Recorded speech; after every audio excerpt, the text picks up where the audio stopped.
हाय, जय दिवशी सर्वांना. मागच्या व्हिडिओमध्ये तर तुम्ही बघितलंच की आम्ही वन डे ट्रिपसाठी पद्माला गेलेलो होतो आणि पप्पांचा बर्थडे होता म्हणून आम्ही केक तिकडेच कट करणार होतो, पण आम्हाला तिकडे काही केक मिळाला नाही आणि जाताना आम्ही केक घेऊन गेलो नाही, कारण खराब होईल म्हटलं 1-1.5 तासामध्ये.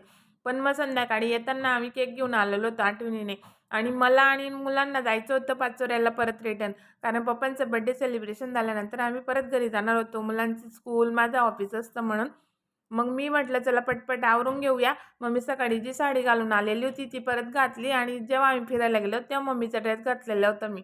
म्हणून मग सगळेजण तयार झाले, 2 हात-पाय धुवून वगैरे आणि सगळे दमलेलेच होते. कारण आम्ही भीमकुंडाकडे गेलेलो होतो ना, तर चढण्यात-उतरण्यात खूप दमलेले होते सगळे. मुलं पण दमलेले होते आणि हा रसमलाई केक घेऊन आलेली होती मी आणि प्रत्येक वर्षी मी केक आणते. पप्पांच्या बर्थडेला, मम्मीच्या बर्थडेला केक आणते आणि सेलिब्रेशन करतेच आणि त्या दिवसापुरता येते.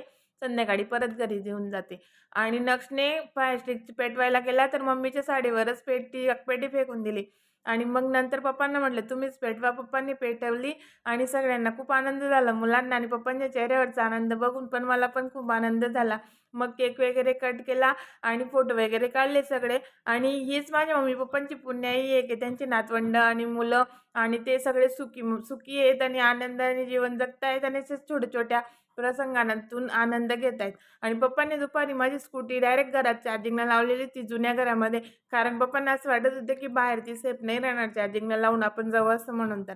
आणि इथं शिवम आणि सानू माझ्या मागे लागलेले होते पाचोऱ्या येण्यासाठी. पण त्यांना म्हटलं, "तुम्हाला सुट्टी असेल ना संडे, सॅटर्डे तेव्हा या तुम्ही." मग त्यांना तसं म्हणून वगैरे आम्ही निघालो पाचोरा जायला. आणि व्हिडिओ शेवटपर्यंत बघितला असेल तर आयडीला प्लीज फॉलो करा, लाईक करा, शेअर करा. भेटूया पुढच्या व्हिडिओमध्ये.